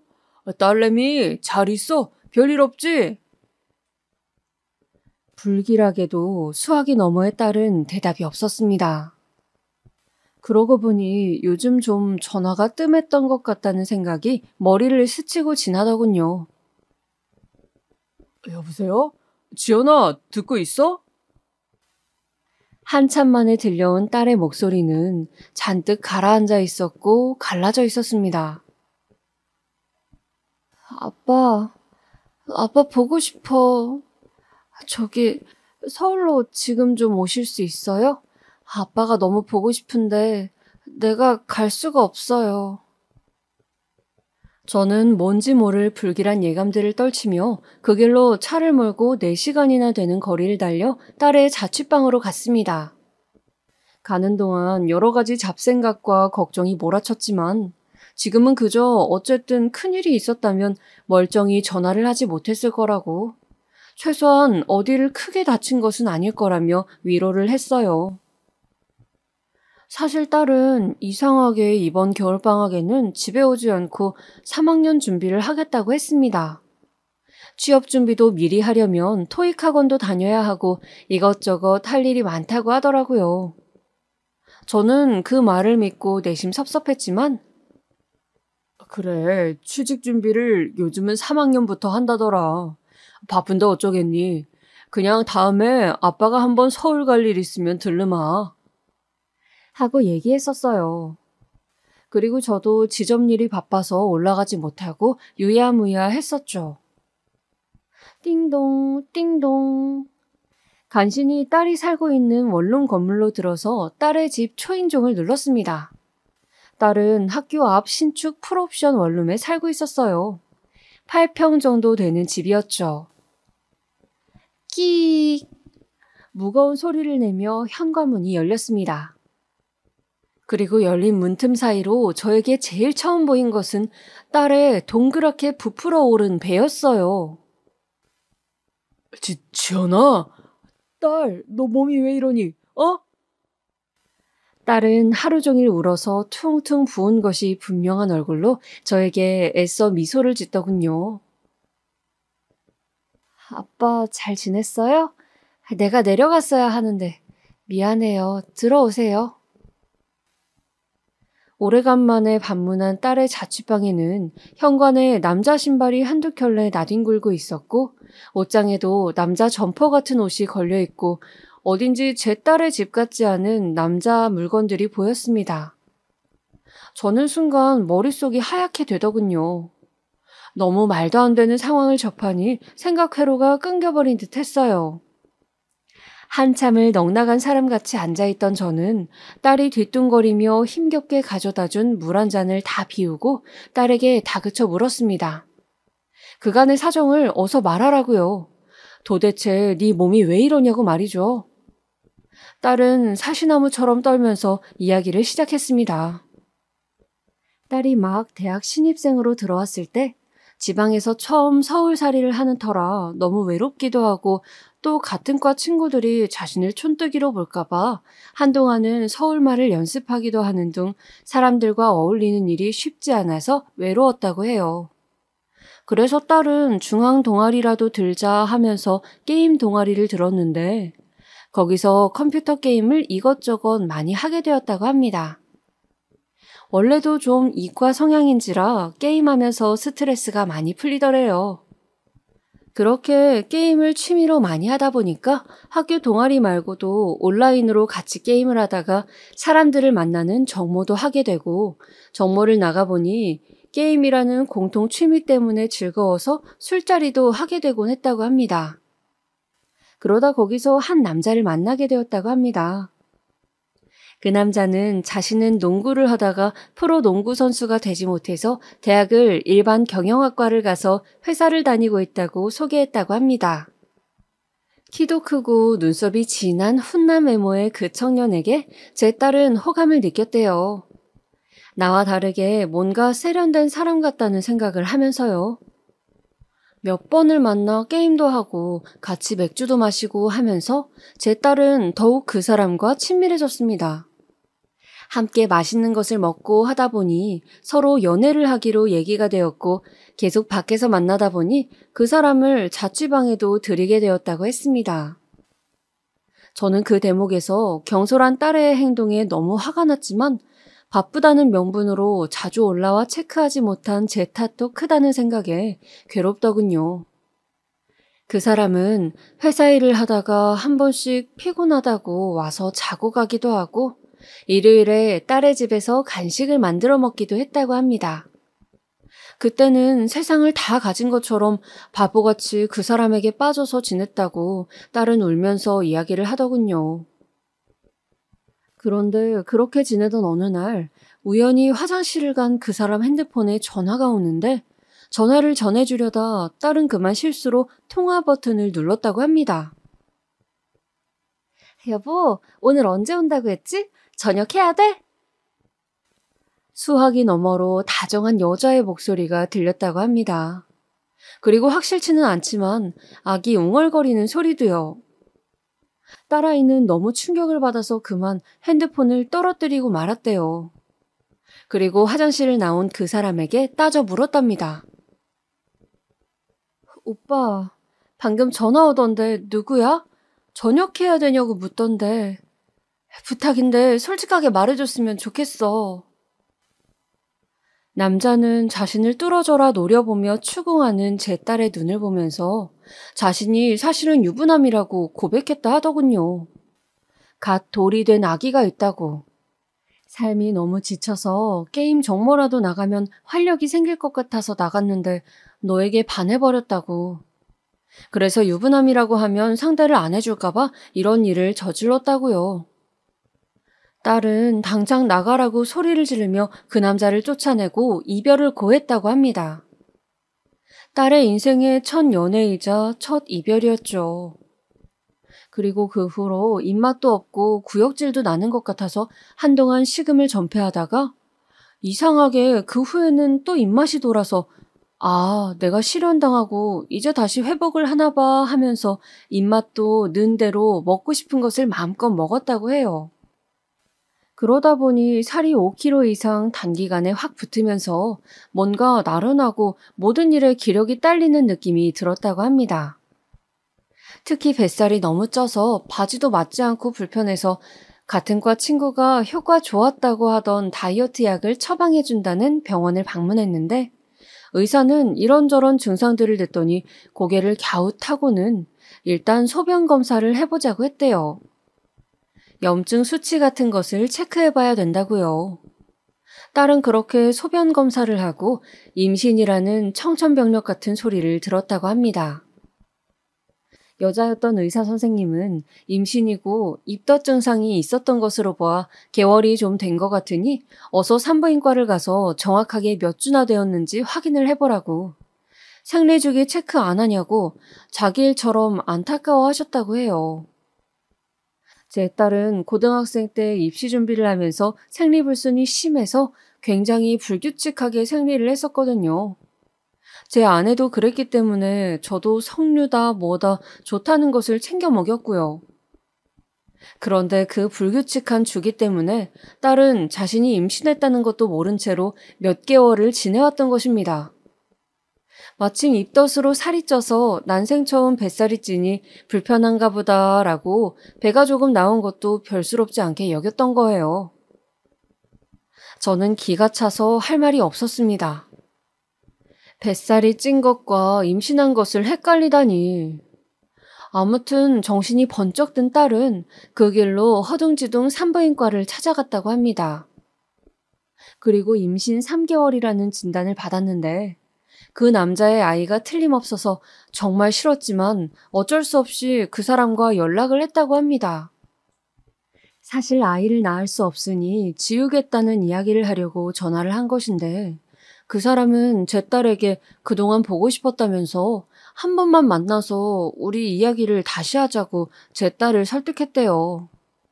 당연히 매몰차게 네가 임신이든 말든 내 맞냐는 등의 온갖 막장 드라마 같은 반응을 생각했던 제 딸은 그래도 완전 나쁜 놈은 아니었구나, 나를 걱정하고 있구나 하는 생각에 순간 마음이 약해져서 그놈을 만나러 커피숍으로 갔다고 합니다. 그렇게 다시 만나게 된 그날, 그 남자는 자신이 이혼할 테니 기다려달라고, 절대 아이를 지우지 않았으면 좋겠다고 무릎 꿇고 애원했다고 해요. 제 딸은 이미 3개월이면 작은 개월수가 아닌데 어떻게 해야 할지 갈피가 서질 않아서 오랫동안 고민을 했다고 합니다. 처음에는 이 남자도 아이도 얼른 정리해버리고 다시 대학 공부에 매진하자는 쪽으로 기울었지만 4개월째에 접어들자 병원에서 낳는 것도 고려해보면 어떻겠냐고 딸이라고 성별을 슬쩍 말해줬다고 해요. 앞서 말했다시피 제 딸의 소원은 바로 결혼해서 딸을 낳고 엄마와 가져보지 못한 오붓한 시간을 딸과 데이트를 하며 보내는 것이었는데 하필 운명의 장난인지 그 아기가 제 딸이 그렇게 가지고 싶어 했던 딸이었던 겁니다. 초음파로 아기의 모습이 형체를 갖춰나가는 것을 보고 공조님이라는 이야기를 듣자 딸은 차마 중절 수술을 할 수 없었다고 합니다. 그렇게 딸은 미련하게 헤어진다는 그 사람의 말을 믿고 갑자기 임신부가 되었어요. 학교는 계속 다닐 수가 없어서 2학기에 휴학을 했고요. 한동안 그 사람은 정말 이혼 서류를 가지고 와서 딸의 앞에서 작성을 하기도 하고 딸의 집에 며칠씩 머물면서 몸을 챙기기도 하고 맛있는 것들을 사주기도 했답니다. 그렇게 3달 넘게 딸의 곁에서 예비신랑 노릇을 하면서 우리 신혼집은 여기로 하자. 조만간 부모님께 인사드리자. 신혼여행은 멀리 못 가겠지만 그래도 어디라도 가자며 계속 딸을 홀렸더군요. 딸은 저에게 이제 그 사람을 인사시켜야 한다는 생각에 이혼은 언제 정리되냐고 재촉을 했습니다. 그 남자는 지금 이미 숙려기간이라고 조금만 기다리면 최종 마무리된다고 넌 아무 걱정 말고 몸이나 챙기라 얘기했대요. 그러던 어느 날이었습니다. 딸의 원룸 앞으로 웬 젊은 여자가 아기띠를 하고 찾아왔대요. 그 여자는 딸을 보고 대뜸 여기 우리 남편 있죠? 이 인간이 그렇게 말을 했는데 아직도 여기 있으면 어떡해 아가씨. 정신 차려요. 저 인간 완전 바람둥이에요. 바람핀 전적이 화려하다고요. 나는 재산 때문에 지금은 이혼을 못해요. 그러니까 아가씨가 물러나세요. 다짜고짜 여자는 그런 말을 남기고 딸의 집에 같이 있던 그 남자를 끌고 가버렸다고 합니다.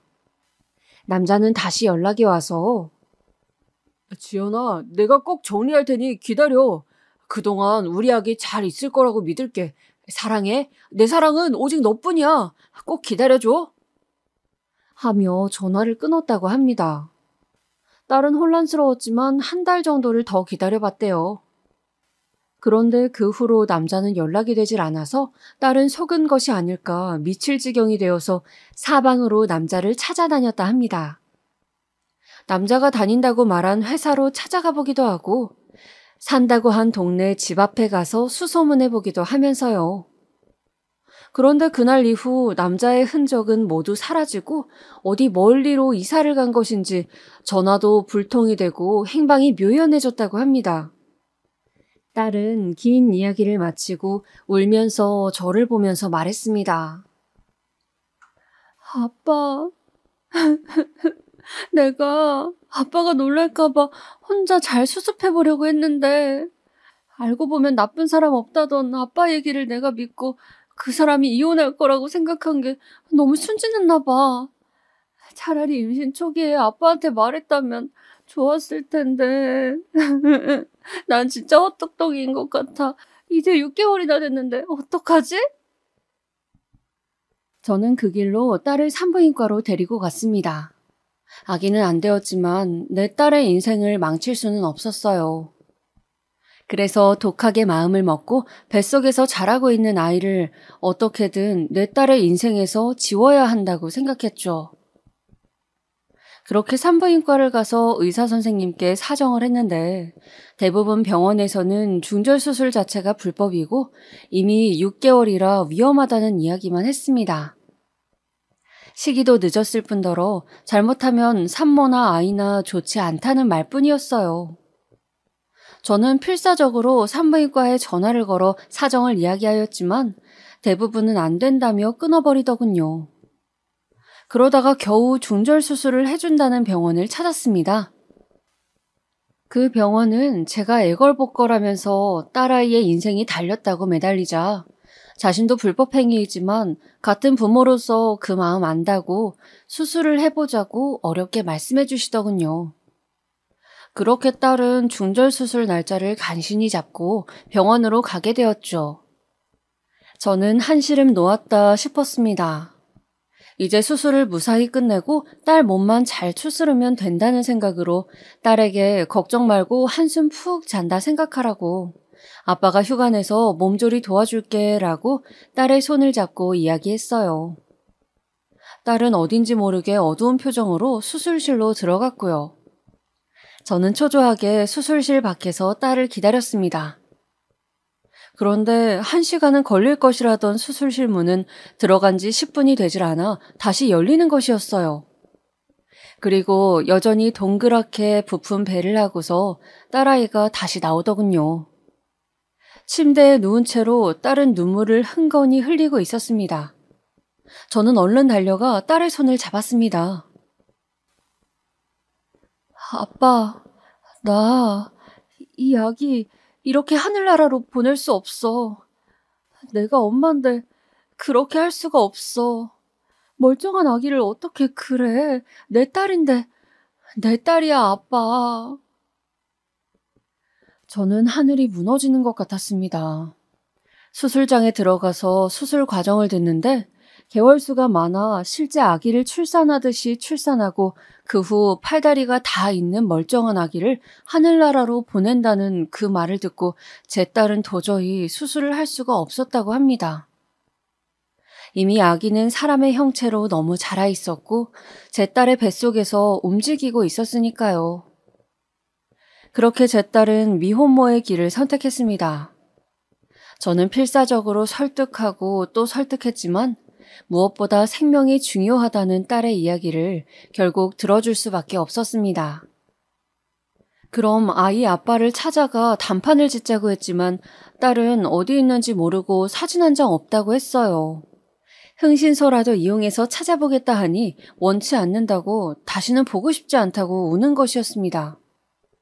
그래서 그렇다면 미혼모로 아이를 키우는 것은 반대고 호적이라도 내 쪽으로 입적시키라고 했습니다. 법적인 절차를 알아보니 아이 부모가 동의하면 되고 가정법원에서 처리할 수 있다고 하더군요. 그렇게 저는 제 호적에 제 손녀를 올리게 되었습니다. 제 딸은 자신의 딸과 법적으로는 자매가 된 것이었죠. 그렇게 3달을 채우고 딸은 자연분만으로 건강한 아기를 출산했습니다. 아기는 3.3kg로 무게도 적당하고 아주 눈이 똘망똘망한 예쁜 아기였습니다. 저는 아기를 낳는 것을 반대했지만 막상 눈앞에 손주를 보자 너무 예뻐서 정신을 못 차리겠더군요.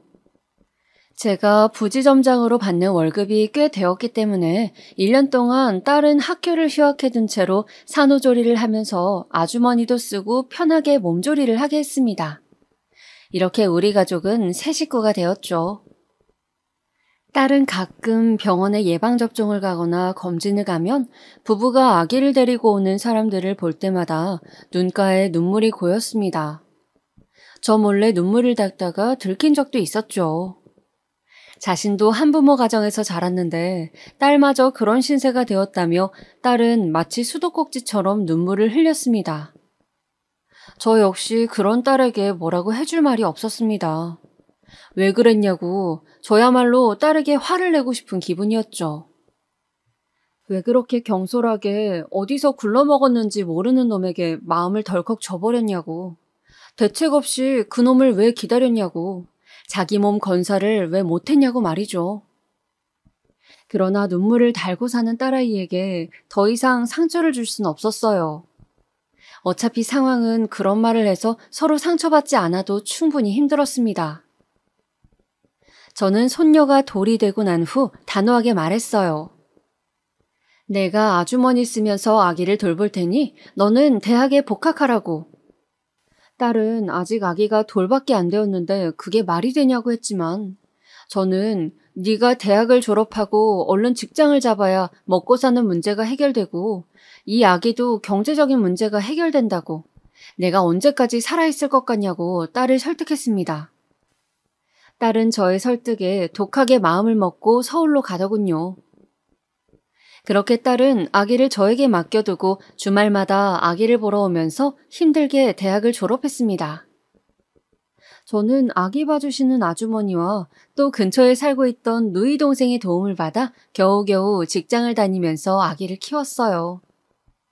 퇴근하고 돌아와 저녁 한 끼 편하게 먹을 새가 없었고 밤중에 아기가 아파서 허둥지둥 응급실을 찾아가면서 예전 딸아이를 혼자 키우던 때 생각도 많이 나더군요. 혼자 애 키우는 게 내 팔짱가 하면서 씁쓸하게 웃기도 했습니다. 그래도 제 손녀는 너무 예뻤어요. 눈에 넣어도 안 아플 정도로요. 지쳐있는 저를 보면서 옹알이를 하고 고사리 같은 손으로 제 손가락을 꾹 쥘 때면 저는 웃을 수밖에 없었습니다. 마치 제 딸의 어린 시절을 보는 것 같았어요. 그렇게 시간이 흘러 딸은 무사히 서울대 약대를 졸업하고 서울 인근 대도시의 고용약사로 취직을 했습니다. 불행인지 다행인지 딸의 학벌과 직업이 좋아서 먹고 살 걱정은 하지 않게 되었고 아기를 돌봐주는 분을 쓸 수 있는 형편도 되었지만 혼자서 애 돌보랴 일하랴 종종거리는 딸이 저는 내내 안쓰럽기만 하더군요. 저도 일신에 변화가 생겼어요. 은행에서 만년 부지점장으로 있을 순 없어 퇴사를 결정하고 작은 회사를 차리게 되었습니다. 카드사 콜센터 직원들을 대기업 본사에 보내주고 관리해주는 아웃소싱 업체였어요. 아무래도 서울 부근에서 차리는 것이 맞아 저도 서울 쪽으로 이주를 하였습니다. 모두 정직원이었던 제 젊은 시절과는 달리 IMF 이후로 기업들은 자회사나 도급사를 끼고 상담 업무를 하게 되었으니까요. 저는 고졸 이상의 학력을 가진 상담 업무를 하는 직원들을 교육시키고 관리하는 회사의 대표가 되었습니다. 그렇게 우리 세 가족은 안정을 찾아갔어요. 딸애는 일이 고되어도 집에 와서 손녀의 얼굴만 보면 행복해하며 웃었습니다. 사실 유치원을 졸업하고 학교에 가고 아이가 클수록 아빠의 부재를 어떻게 설명할지, 할아버지 딸로 호적에 들어가 있는 것은 어떻게 이야기를 할지 벌써부터 걱정이 되었습니다. 손녀와 딸아이가 그런 사실이 밝혀지는 과정에서 최소한의 상처로 끝났으면 하는 것이 제 바람이었죠. 제 회사는 직원이 늘어 더 확장을 했습니다.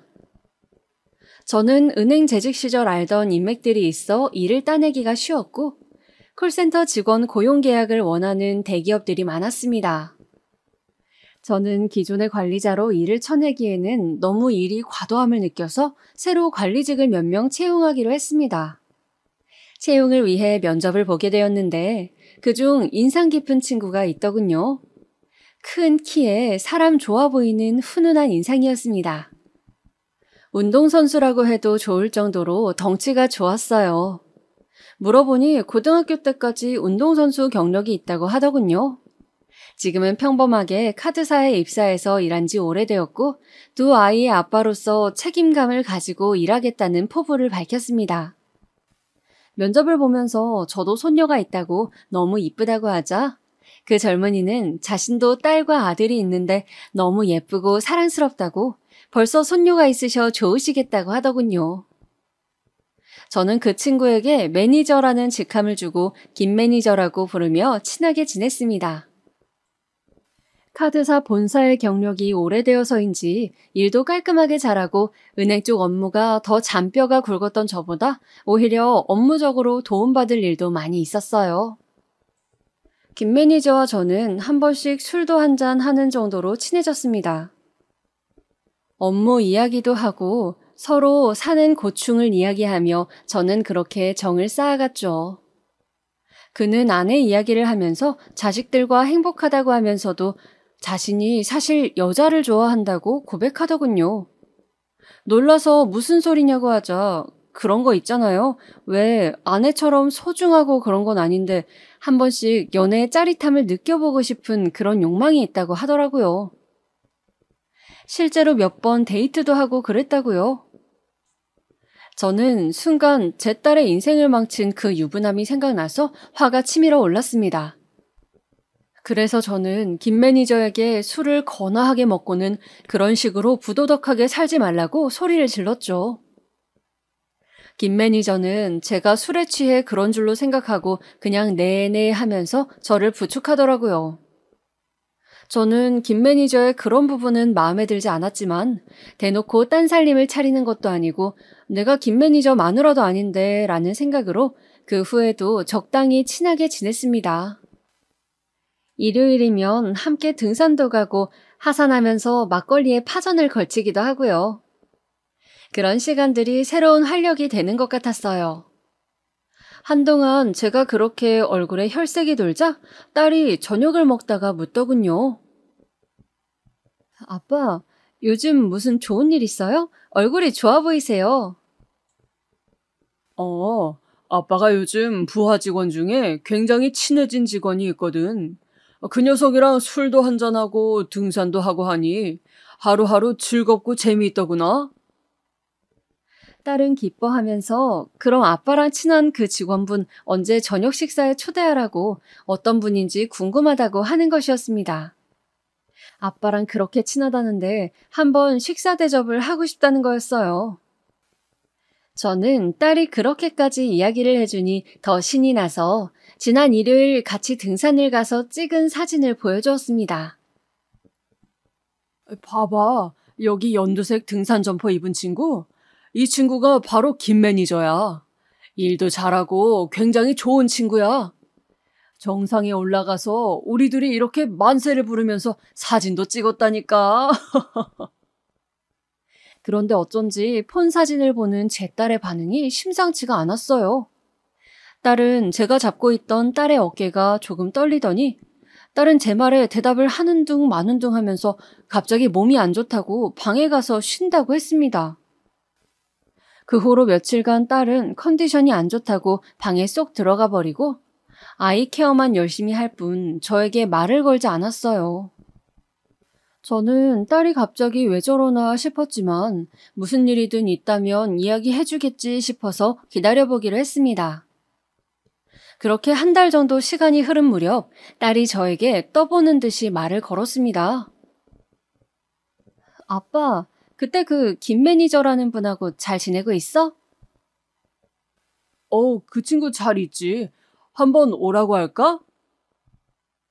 딸은 말없이 주머니에서 사진 한 방을 꺼내어 제 앞에 놓더군요. 저는 딸이 내민 사진을 들고 보았습니다.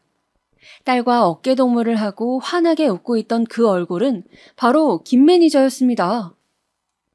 그래요. 그 인간이 바로 내 딸을 미혼모로 만들고 내 손녀를 아비 없는 자식으로 만든 채 자취를 감추어버린 그 인간이었던 겁니다. 저는 너무 놀라서 딸에게 이 사람이 네 남자친구였던 그 새끼냐고 사진 한 장 없다고 하지 않았냐, 이름이 뭐냐고 물었어요. 딸은 사실은 다 태워버렸지만 사진 한 장은 남겨놓았다고, 아빠 폰에서 그 사람을 봤을 때 심장이 멎는 것 같았다고 하며 개명을 한 것 같다고, 왜 또 내 인생에 이렇게 우연히 나타난 것인지 영문을 모르겠다며 또 눈물바람을 하는 것이었습니다. 겨우 잊으려 애쓰며 살고 있는 우리 앞에 그 자식은 또 이렇게 드라마틱하게 나타났습니다. 저는 이것이 하늘이 저에게 준 기회라 생각했어요. 복수할 기회 말이죠. 어떻게 하면 이 자식의 인생을 내 딸이 겪은 그 몇 배 이상의 고통 속으로 들어가게 할 수 있을지 궁리를 해보았습니다. 일단 표면적으로는 김 매니저와 계속 친한 사이를 유지하면서 김 매니저의 관심사를 떠보기 시작했어요. 김 매니저는 요즘 주식에 관심을 갖고 있다며 저에게 우량주 혹시 아는 것 있냐고, 혹시 정보 같은 거 있냐고 물어오는 것이었습니다.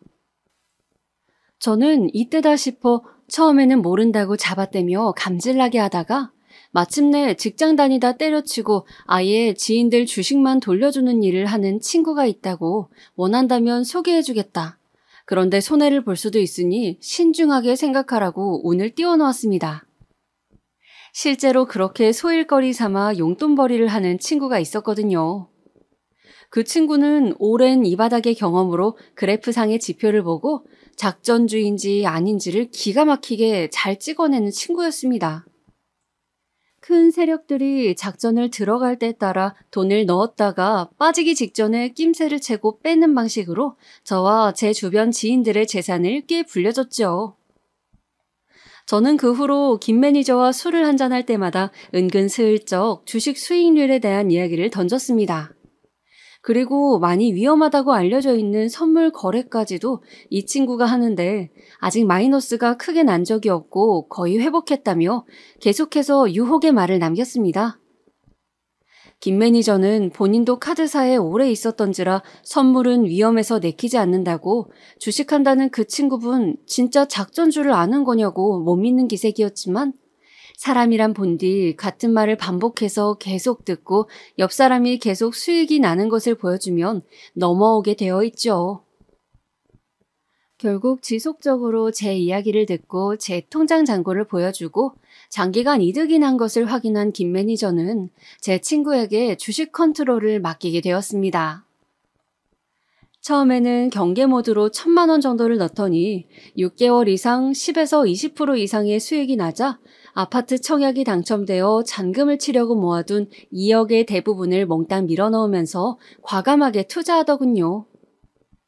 저는 제가 이렇게 이야기한 것에 흔들려 자신의 재산의 대부분을 주식에 밀어넣는 그의 모습을 보면서 이것이 하늘이 너에게 주는 천벌이라고 생각했습니다. 내 딸 눈에 눈물 나게 한 이상 나 역시 니놈 눈에 피눈물을 받아내야겠다는 생각이었어요. 그래서 친구에게 일부러 작전주 다 빠지고 한 템포 늦게 눈치채지 못하도록 조금씩 손해를 보게 해달라고 부탁했습니다. 친구는 처음에는 내키지 않아 했지만 제 딸과 저의 사정을 듣고 그 원수가 그놈이라는 것을 알자 티 안 나게 협조해주기로 했습니다. 저는 그에 응당하는 제 자산관리 등의 일을 그 친구에게 더 주기로 했고요. 포커페이스를 유지하면서 계속 친하게 지내려니 역겨웠지만 저는 그놈에게 화끈하게 복수할 그날을 기다리면서 표정을 유지했습니다.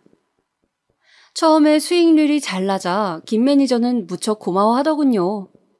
자신이 코인에 투자했다가 손실을 봤는데 안 그래도 처가 돈까지 끌어쓴 터라 아내에게 할 말이 없었는데 그걸 다 상쇄할 수 있을 수익을 대표님 덕분에 얻게 되었다며 고급 정보를 줘서 고맙다고 저에게 술까지 사더군요.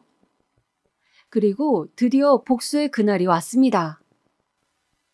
여보세요? 대표님, 지금 주식 보셨어요? 주가가 갑자기 너무 휘청거리는데요. 그러게 말이야. 자네 그런데 박 사장은 뭐라던가? 박 사장님은 기다리라고만 하시던데요. 조금 더 있어야 한다고. 그런데 지금 손실이 70% 되어가는데 괜찮을까요, 이거? 일단 나는 박 사장 말대로 기다려보려고 하네. 자네도 좀 기다려보게나. 겪어보면 나쁜 사람이 어디 있나? 박 사장 말을 믿어야지. 그동안 이득 보게 해준 것도 있는데 우리가 경거망동하지 말고 기다려봅세. 저는 태연하게 기다려보자는 말만 반복하면서 전화를 끊었습니다. 제 딸에게 지옥 같은 시간을 기다리라는 말로 달래며 사라진 그놈 역시 애간장이 타는 기다림의 고통을 겪기를 바라면서요. 곧 또 전화가 울리더군요. 대표님, 그런데 지금 주가가 너무 안 좋습니다. 이제라도 빼야 할 것 같아요. 이러다 본전 다 털리게 생겼다고요. 기다려보게나. 어디 박 사장 말 틀린 적이 있던가? 박 사장은 우리를 상대로 사기치거나 다른 소리 할 사람이 아닐세. 곧 회복세로 돌아선다는 정보가 있다고 하니 지금이 마지막 고비야. 지금만 버티면 모든 것이 다 잘 될 걸세. 나는 일단 버틸 생각이니 자네는 쫄리면 빼게나. 그 자식은 욕심이 많은 놈이었습니다. 그러니 제 딸과 본부인을 놓고 둘 다 가지려 했겠죠. 제가 분명 마음에 걸리면 빼라고 했는데도 그놈은 제 말에 현혹되어서 빼지 않고 안절부절 못하며 버티더군요. 그 결과 그놈이 잔금을 칠 거라던 2억의 돈은 거의 사라져버렸습니다. 마침내 그놈의 재산이 회복 불가능한 상태에 이르렀을 때 저는 마음 한구석이 뻥 뚫리는 쾌감을 느꼈습니다. 세상에 인과응보는 존재하는 것이었어요. 역시 득달같이 전화가 울리더군요. 여보세요? 대표님 말만 믿고 기다렸는데 이게 어떻게 된 일입니까? 저는 카드사 일한 저보다는 은행권에서 임원까지 하신 대표님을 믿고 친구분께 맡긴 곳인데 이게 어떻게 된 일이에요? 저 망했습니다. 망했다고요.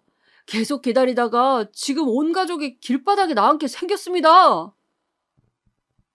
그놈은 저를 죽일 듯이 고함을 지르더군요. 거의 짐승의 울부짖음 수준이었습니다. 저는 그동안 여러 번 연습해서 줄줄 외우게 된 회심의 마지막 멘트를 날렸습니다. 자네가 그렇게 순진하게 계속 기다릴 줄은 몰랐지. 왜? 자네는 남에게 기다리라고 하고 뒤통수만 쳤지 본인이 당할 건 생각 못했나? 남의 눈에 피눈물 뺐으면 언젠가 처절하게 당할 각오를 했었어야지. 자신이 저지른 죄값은 반드시 어떤 형태로든 돌아온다는 것을 똑똑히 명심하며 살아. 이 개자식아, 자네는 당장 해고야. 내일부터 출근하지 말게. 저는 그렇게 제 딸을 기다리게 만들고 평생 가는 상처를 준 그놈을 망하게 만들었습니다. 그놈은 직장을 잘리고 주식으로 돈을 날려 처음에는 저와 제 친구를 사기죄로 고소한다는 둥 날뛰었으나 나중에 내가 누구의 아빠인지 알고 포기했다고 합니다. 감히 제 앞에 나설 수도 없었겠죠. 저는 그놈이 만약 제 앞에 나타나면 감방 가는 한이 있더라도 반드시 찢어 죽이고 말겠다고 이를 갈았으나 역시 비겁한 놈답게 그냥 조용히 꼬리를 말고 사라지더군요. 그 후 금융계 쪽으로는 취직한 흔적이 없었고 집도 이사를 갔는지 서울권에서는 소식이 들려오지 않았습니다. 저는 통쾌한 복수를 끝내고 딸에게도 저의 복수를 말하지 않았습니다. 딸이 안다면 손녀의 친아빠인데 라는 생각으로 또 동정심을 품거나 괴로워할 것 같아서 말이죠. 그래서 그냥 딸에게는 사정이 있는지 이사를 간다고 하고는 직장을 그만둬버렸다고 넌지시 말했습니다. 혹시 아이 일로 연락하고 싶은 마음이 있느냐고 물어봤죠. 딸은 그럴 생각은 없다고 단호하게 말하더군요. 그냥 다시는 그 인간이 내 주변에 나타나지 않기를 바란다고요. 그렇게 저는 딸과 손녀에게 영원히 말할 수 없는 비밀을 가슴에 품고 오늘도 살아가고 있습니다. 그날 이후 제 좌우명은 인과응보가 되었네요. 비교적 편안한 노후를 보내고 있는 요즘 저는 누구에게라도 작은 죄도 짓지 않으려 애쓰며 삽니다. 반드시 잘못한 만큼 돌아온다는 것을 저는 믿고 있기 때문이죠. 여러분, 제 가슴속 이야기를 들어주셔서 감사합니다. 이제 겨울이 끝나고 곧 봄이 오겠지만 아직 날씨가 쌀쌀하네요. 코로나 조심하시고 즐거운 하루 보내시길 바랍니다.